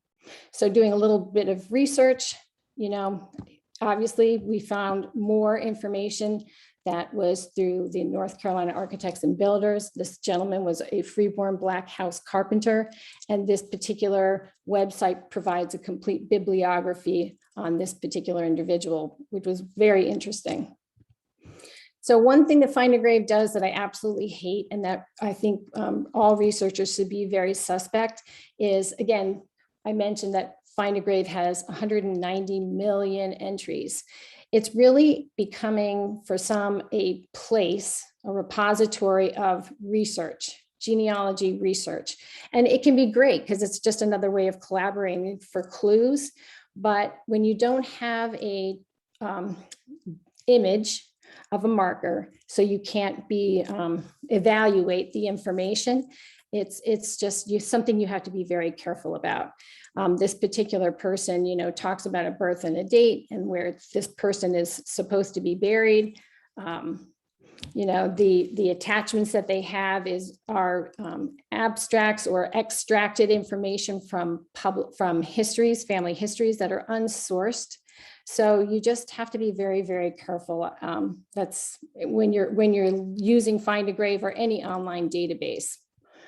There are cemetery-owned databases, like obviously in Arlington, you can do a search for your particular soldier, and they have markers for not every particular one, but for many. And here in Raleigh, Oakwood Cemetery, they've done an absolutely fantastic job. Their search field is very easy to use. They provide GPS coordinates for where this specific marker is. And they've done a really good job of marrying some of their archival clippings, newspaper clippings of individuals who are buried in their cemetery. So I encourage you to look at local cemeteries where the people that you're researching, whether your ancestors or others, are living. So in cemetery, just to summarize, for genealogy and family history research. Cemetery records can be very invaluable, especially here in the South when vital records, didn't really come into place until after 1913. So you just have to use them and evaluate them and try to find at least 2 or 3 corroborating sources for information that's in there. And so that's my presentation. Thank you, Vicki. All right, we've had a lot of great information today already. And now as Vicki's winding down her presentation, we're going to gear up for our keynote speaker, Professor Charles Ewan. Dr. Ewan is the director of the Phelps Archaeological Lab at East Carolina University, and he served that institution since 1994. His research focuses on contact and colonial sites, and his many past projects have included a number of sites that are managed by our department, the Department of Natural and Cultural Resources. That includes Tryon Palace, Fort Macon, Somerset Place, and Historic Bath. But today he's going to share with us some of his collaborative work that he's done to document cemeteries with the African-American communities. So I'll turn it over to you, Dr. Ewan. Okay, thank you. Let me share the screen. Oh no, here's what I want. Oop. There we go. Slideshow. Start. I don't want that view.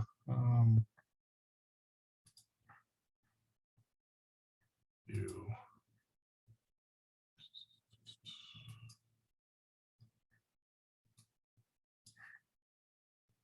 Let's make that bigger. See if that works. Yeah. All right. Fortunately, everybody else's excellent presentations allow me to keep us kind of on track here, so we won't go way far over. I don't have to say a lot, but I will say driving around in Eastern North Carolina, and in fact, just about anywhere, and you go by a field and you say, I wonder what that big clump of trees is.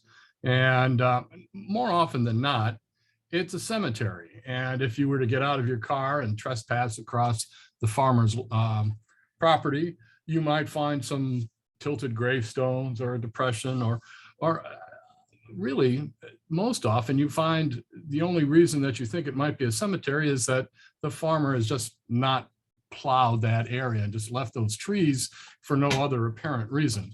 And we've been brought in on a couple of these small, and these are small family cemeteries. And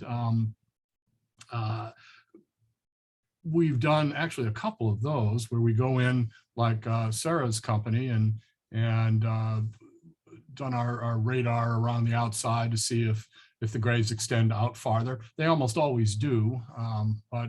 So anyways, but those you can find, but sometimes they're a lot bigger. And there we are at one of the family cemeteries after the soybeans had been cultivated, and we were able to locate upwards of about 40 graves where the gentleman in the background, in the far background, thought there might be a dozen. So anyways, sometimes we can find a lot more, but these larger ones are kind of interesting. Sometimes you get groups that come in and care for things to reclaim these cemeteries that have been neglected. And I'll be very purposeful with the words, as I've found doing some of these. If you call them abandoned cemeteries, then that bothers the descendants, because it implies that they don't care, and that's not the case. I found that when it's nobody's job to keep up the cemeteries, then they fall. The nature comes to reclaim them, and sometimes communities will get together and reclaim them. We were called in on a project in Belhaven. Interesting that town was brought up earlier. It's a tiny little town in Eastern North Carolina, by a women's church group who wanted to reclaim the Black Bottom Cemetery. We were brought in mainly to locate unmarked graves. but we assisted with the clearing and things like that. Other types of reclaiming are cleaning of headstones and stuff. This is actually one of the more easiest things to do. I think we saw trying to repair broken stones and such gets to be really tricky. And but what we're often, and of course, I just another shout out to Melissa, Timo, and the group up in Raleigh that you have state resources that are trying to record all these cemeteries before they're completely gone or become completely unrecognizable as cemeteries. And that's been useful. In the past, it's been sort of hit or miss, but it really seems to be taking off now and more systematic and regular, so that there's some comparability and standardization of how these things get recorded. Now, since I've been here about 25 years and we've been brought in, I never thought of myself as a cemetery guy. But when folks know that there's an archaeologist in the area, they will call and ask if you can help them out. And I found over the years that I've done over 24 of these things. And then once we got our own ground penetrating radar, I was every cemetery person's best friend, as they all wanted me they all had projects for my students. And it's amazing how caring the people in Eastern North Carolina are. They're always thinking of my students with projects to give to them. So I've been able to to incorporate a lot of their requests actually into class projects. And I was going to show a few of those, but I think in the interest of time, and I'm going to focus on just kind of two of the more, they're all interesting, but two of the more unique ones, I guess. The first one I want to talk about was in New Bern, North Carolina, and it had to do with Cedar Grove, which is the main cemetery, historic cemetery in New Bern, and the Greenwood Cemetery, which is the African-American cemetery. And you're looking at a picture of the Greenwood Cemetery. And so what happened was the gentleman on the left, Ben Watford, who is with the James City Historical Society, and he's an artist and a kind of an activist down there. He had read in the newspaper a series of stories that during the Jim Crow era, in about 1913, that about a dozen African-American graves had been dug up, excavated in Cedar Grove Cemetery and removed to the Greenwood Cemetery. And it was because Cedar Grove was filling up, and the city council at that time thought that it would be better to have all the African Americans buried together over in Greenwood. And so anyways, Ben Watford, the guy on the left, thought that was not a good thing. And in fact, the whole tone of the newspaper article was, what a horrible thing this was. And he wanted some help, and he wasn't getting, heard. He didn't think he was being heard by the city council. So he went to ECU, and that's my colleague on the right, Eric Bailey, and said, can you help us? And Eric said, well, that's more of a Charlie thing. Let's go to his office. And so there they are in my office. And Ben related the story, and I went, well, are we sure they got moved? And he says, well, the newspaper accounts say, and are we sure they're where you think they are? And he said, well, he thought so. Well, I said I could go to the city council and give them some options. And he was just excited that anyone would help him. And so that's what we did. I went to the city council meeting, and it was pretty clear at the city council meeting that no one thought that what happened in 1913 was a good thing. Everybody thought it was a terrible thing, but what do we do now? And there was differences of opinion, and interestingly, they weren't on racial lines. They were more on do we have the money to do anything, and is there going to be anything left of these people to move? So I said, well, first of all, we could get you some data to make an informed decision on. And they said, well, okay. And I said, let's do this in stages. We'll go to where these stones are in Greenwood Cemetery and do some radar work. And that's my doctoral student, Matt Harrop, there on the left. We'll do some doctoral work and we'll see whether in fact there's any remains down there. And Sarah gave a very good discussion of how radar works. And we find a lot in eastern North Carolina in the well-drained sandy soils that sometimes there's just not left, not anything left to reflect the radar back. And then you know there's a problem. And also, we're not sure whether all those stones, they're clumped suspiciously together, whether they are actually marking graves or not. So I had Matt go out, and he and I went out and we surveyed this. It was actually a very small area. It was great. It was only about 10 by 10 feet to look at. And looking at that profile scan on the right, you can see that you see those little red areas at the bottom of the box there on the right. There was something down there, and it was reflecting back. And this is one of my pet peeves, is a lot of times folks will do radar, they'll show some anomalies and they'll think they're done. And I agree that the stripping of the topsoil is a bit invasive, but it's the only way you're going to know for sure what those anomalies are. Well, I told them, gee, it looks like there's something buried below these gravestones. So what I offered to do is I said we could make this a class project where we will go out and we will put a test excavation in to get down to where these anomalies are. If they are graves, we'll assess if there's what sort of shape they're in, so that then they'll have the information on whether there's enough remains to actually move back to Cedar Grove if that's what they wanted to do. And so the city council agreed, and we did that. And so we went out, and on the left you can see the rectangular red box is where the Cedar Grove Cemetery was, and the Greenwood Cemetery is in the circular indicator there. So they're very close to each other.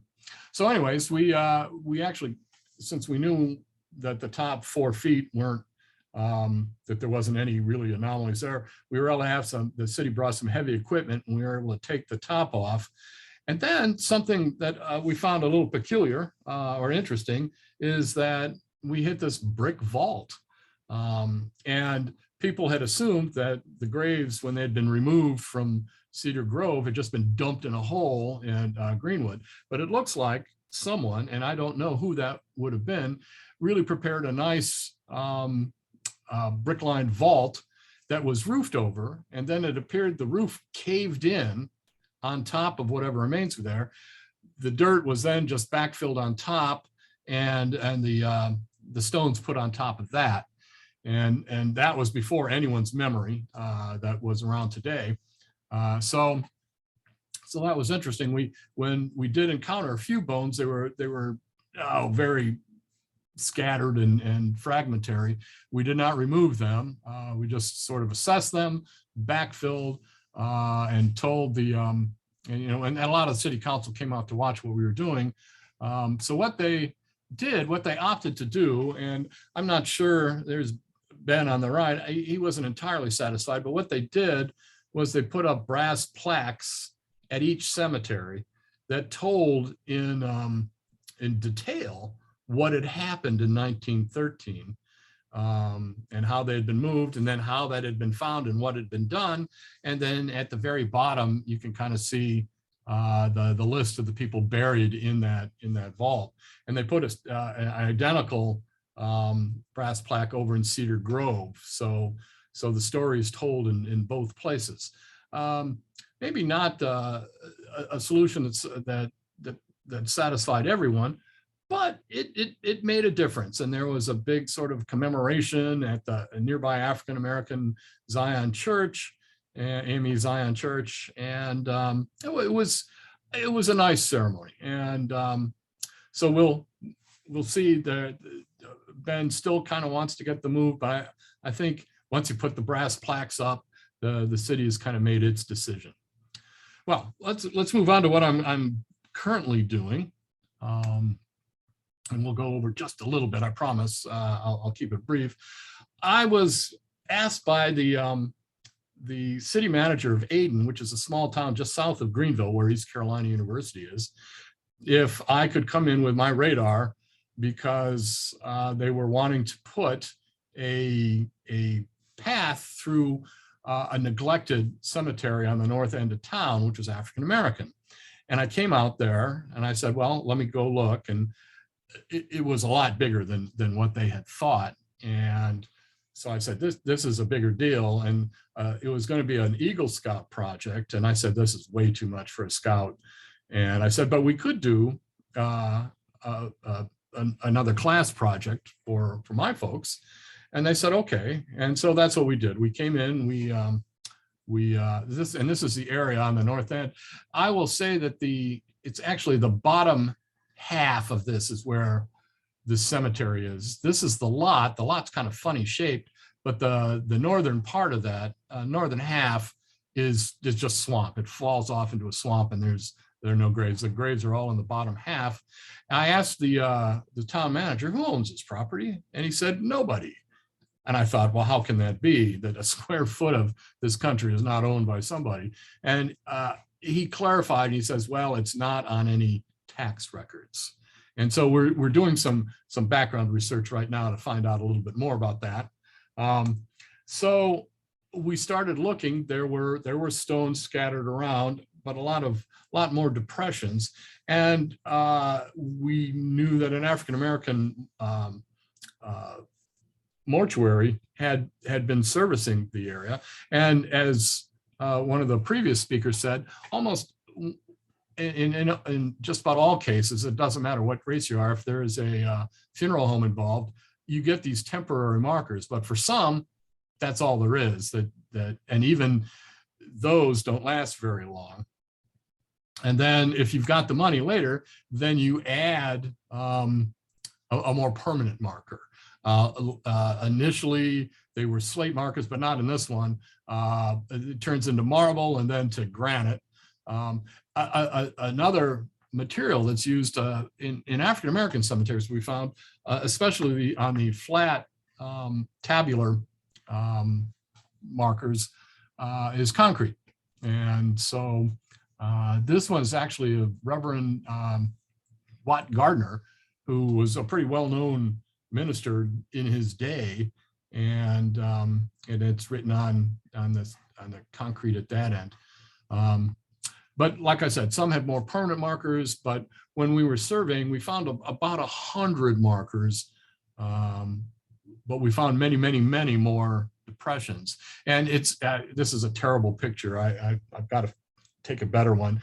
And you might wonder, this is a depression, and you might wonder, well, how do these depressions get going? Is it just the earth settling? Well, it's more than that.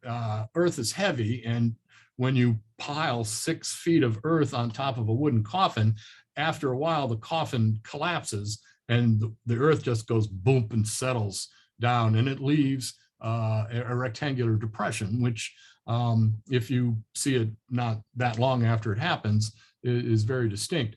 There were about 300 of those.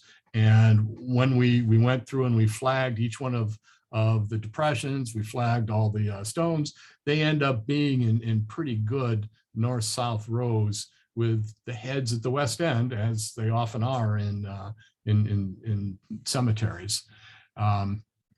So we cleared a bunch of the underbrush, started mapping those in. They were clearing the brush.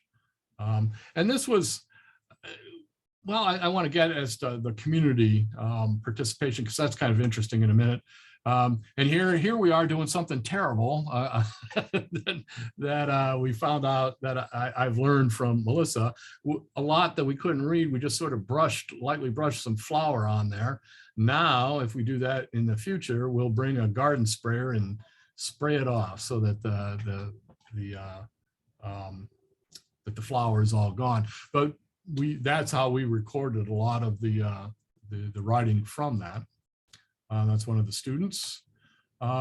We had our own data forms that we recorded things on. I'm going to have to look at the Chikora Foundation, see if those are better than ours.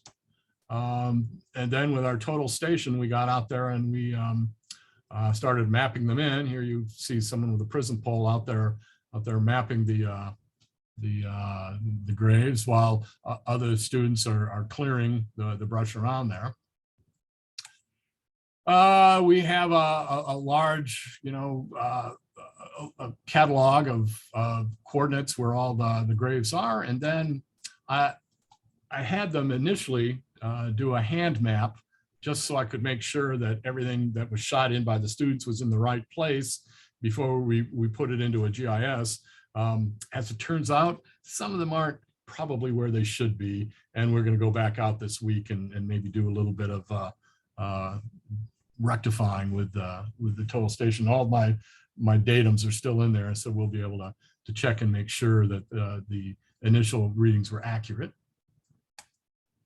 So what's next on this? Well, my colleague Ryan Schacht here on the upper left wrote some grants, and we got a grant from the National Science Foundation and from the National Endowment for the Humanities. And Ryan's a cultural anthropologist. And when I was doing this project, he said, "Charlie, I want to get in on this." And I said, "Okay, what do you want to do?" And he says, "I want to see how the community regards this cemetery and what you're doing." And it's turning out to be pretty interesting. We've included a couple other cultural anthropologists, Cindy Grace McCaskey and Eric Bailey, and then a historian from the history department, Helen Dixon. And she's doing background, going through the records of the funeral home and deed research and such. And I'm still just doing my archaeology thing.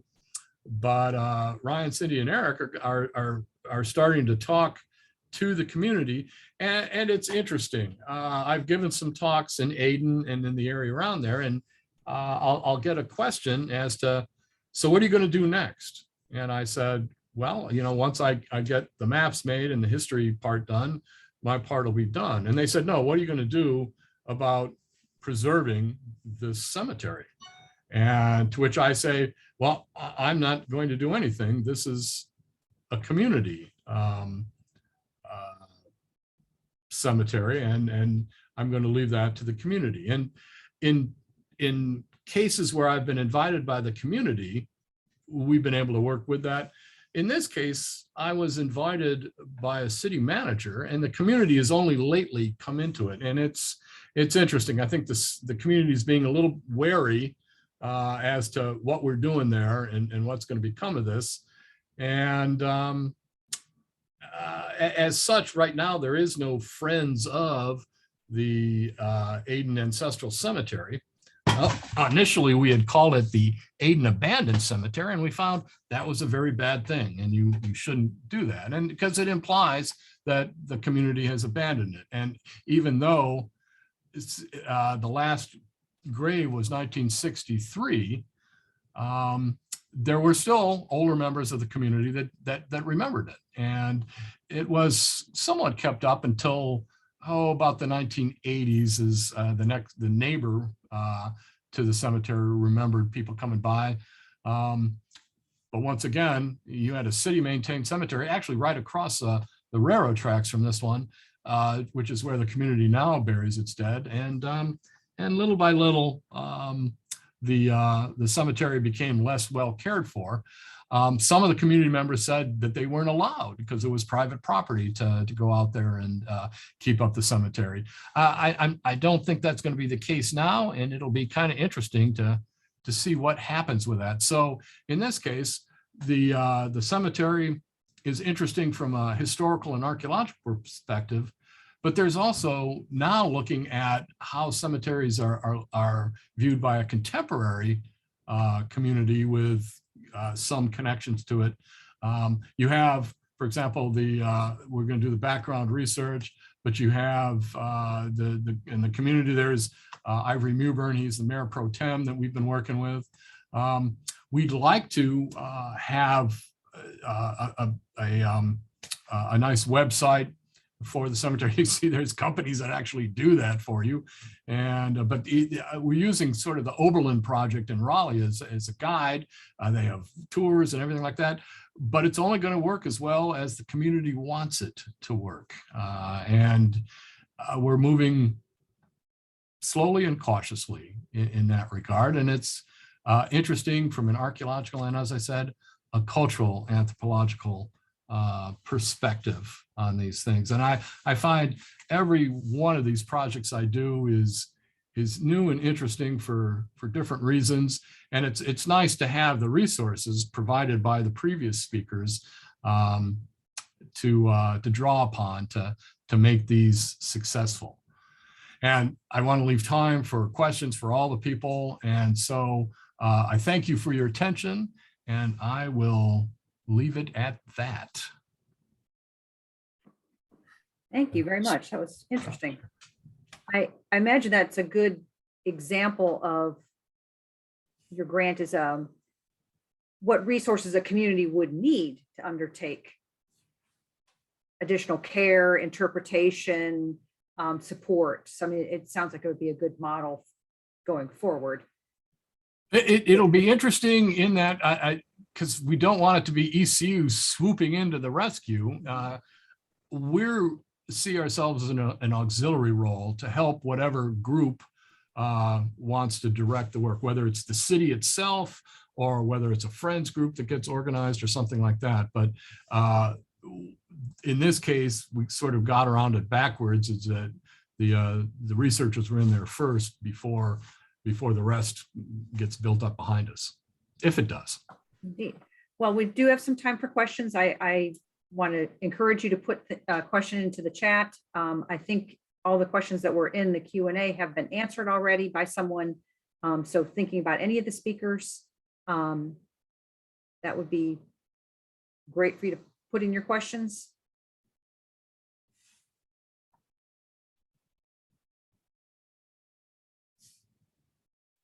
Maybe I'll just ask a quick question if this may be more for Melissa.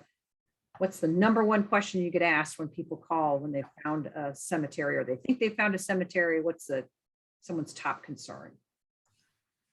Usually landscaping. If there's not an imminent threat, they're concerned about landscaping.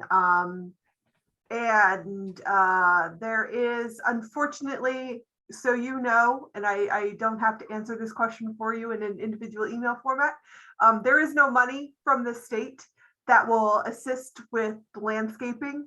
There sometimes is funding to help people survey or inventory a cemetery, study it in some way. There are few restoration type grants that you can apply for sometimes.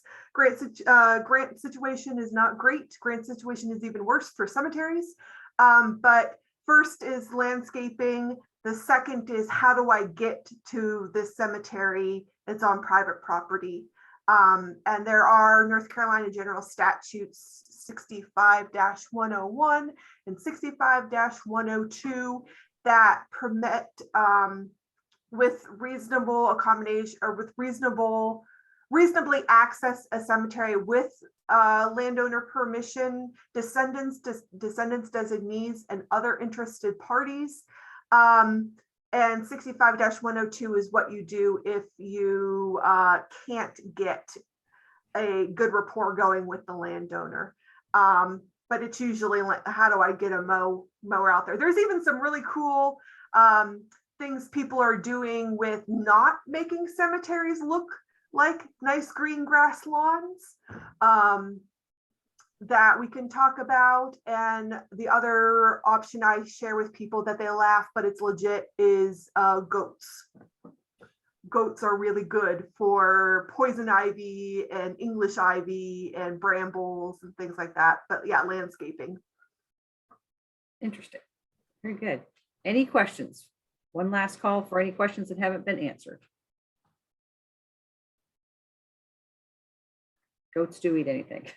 I think one of my big takeaways too is to assume that no graveyards boundaries are as you think they are. They seem to always be extending. Yes, always bigger than you think.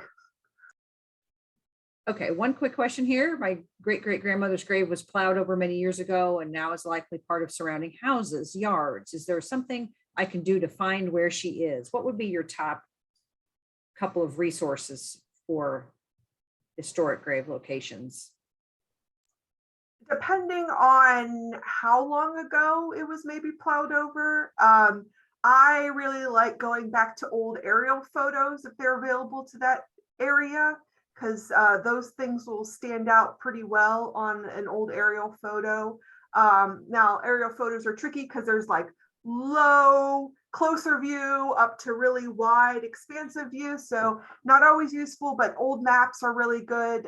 Sarah mentioned the US Geological Survey topographic maps will often have marked where a cemetery is.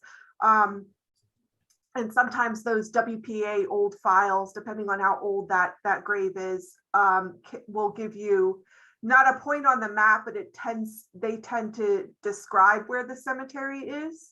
And those are usually helpful. But yeah, the documentary evidence is your best bet with that. And then once you have narrowed it down with that, that's when you could get someone like New South to come out to confirm.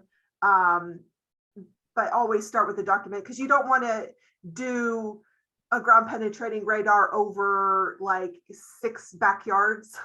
It tends to increase the price, and it's might be a lot of work for nothing. So start with your documents and your maps and then move from there. And I think I know the answer to this. There's a question: no state monies to build up sunken graves or depressions. Nope. I think one takeaway is that there's been some talk on a federal level. There might be some money available in future legislation for preserving cemeteries. That might be something, if you're passionate about that you want to speak to your legislators about, because there could always be more resources and support for that. Because certainly there is something called the African American Cemetery Network Bill. It keeps changing a little bit. And as I understand it, in its latest, it's still, in the bill stage, and it's been that way for a while, and doesn't seem to have much in the way of opposition. But as I understand it, and maybe Melissa knows different, when it does, and I think it's inevitable that it will get passed, there doesn't seem to be a lot of money involved with that, either funding it. But you do have a lot of. In fact, I'm meeting, I think, next Monday with some folks in Florida to talk about their cemeteries, and we're all sort of starting to network informally together right now on that. Good. Maybe the network will build into additional movement. We did have a question in the Q&A. Does NAGPRA, the Native American Graves Protection and Repatriation Act, play a role in all of this work? Not when we talk about historic cemeteries has that come up as much. We have, the OSA has a project with the North Carolina African American Heritage Commission, where we have this African American cemetery project trying to work with African American communities to help develop bonds between these communities in the state, so that there's trust, so that we can start recording some of these places that were intentionally or otherwise left off of the old cemetery surveys, the WPA records, that sort of thing. And so that project has been going on for the last couple of years. It's been working really, really great. So great that I want to do a historic Native American cemetery project. And so I anticipate that might come into play as we work to sort of develop an idea of what does a historic Native American cemetery look like. Are there the same characteristics as the African American cemeteries that I mentioned before? But right now, the way things are written and the way things play out, partially because I think of NAGPRA, is that pre-contact Native American burials, so before white guys got here, are treated differently than, say, your neighborhood cemetery. So they are, because I think probably because of NAGPRA, and because of their deep age, and because they're mostly come up as part of an archaeological rather than just a family research sort of situation, they are approached differently than a cemetery from a church or a cemetery from a farm or an enslaved community cemetery. There has been some movement to create an African-American NAGPRA. I don't think that one has as much forward momentum as the African-American Burial Ground Network Act, which does have a lot more momentum. It was sort of stymied in the 11th hour, asked to be developed into a, just before the new administration took over, asked to be developed into a study list or a study project rather than an actual project. And now they're trying to retool it again to make it in more of its original form, which will have a little bit of money for things like survey and research, again, not restoration or cleanups, but a community and network building, because that helps small grassroots groups do better. So that's definitely something we want to transfer to the Native American communities of North Carolina. And it will be interesting because I know that once we start doing that, NAGPRA probably will be pulled in. But it's not normally, just from in my particular desk. The other researchers, they probably, the reviewers, they probably get that, but my desk is mostly not NAGPRA related. Okay, and one last question. How best to update things to let people know that a cemetery has suffered destruction? So if you find that, what would be some good steps if you see a cemetery that suffered destruction? Take lots and lots of pictures of everything. That's why having pictures beforehand is good, so you can compare and contrast. But if not, then just take lots of pictures, because you will need as many pictures as you can if you want to file a police report. My office cannot, we have no teeth. They do not give us guns and badges. So we can't do anything to enforce the North Carolina statutes that relate to vandalism and destruction. You have to go to the county sheriff. The way the laws are written. Some of them don't realize that this is necessarily under their purview or how serious this can be regarded. Some cases, if you are convicted, can be felony level charges. But so you want to have as much evidence as possible. I also recommend, if you think this is an ongoing situation, get a trail camera to take pictures of things as they happen. To avoid things, if it's local kids with too much time on their hands, I recommend dropping by regularly, but not on a regular schedule, so that they never know when somebody will show up, but somebody will show up. There are little things, and if there is a situation where it's ongoing and you aren't ready, or the police have not been as helpful as you would like, we can talk management strategies, and I can help you develop some things that might deter future actions. Great. Right. Well, I want to thank everyone for your great questions, and to all of our panelists for your presentations and your resources and your availability today. There's just so much good stuff in here. I know that I have learned a lot myself, and it was a great program. Thanks to everyone for hanging with us on a long program. It was definitely worth it. We will be back in touch with the recording if you want to watch again, or if you have questions for